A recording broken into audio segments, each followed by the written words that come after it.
تاجیکان یکی از ملت‌های قدیمی دنیا و دارای تاریخی بیش از 6000 ساله بوده، هنوز از دوره‌های باستانی صاحب سواد و قلم، دیوان و دفتر، علم دوست و ادب پرور، دولت ساز و دولتدار، معمار و شهرساز، شهردار و شهرنشین، یعنی فرهنگی و تمدن ساز و آبادکار و سازنده به شمار می روند.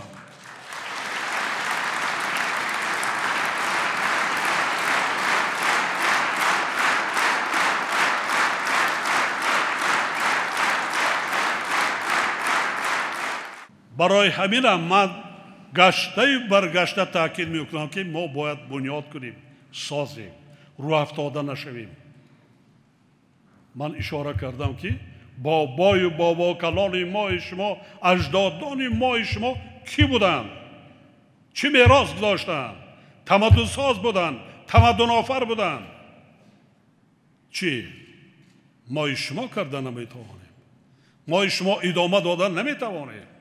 ما افتخار داریم که تاجیکستان برحق وطن نوروز، سده، تیرگان و مهرگان است.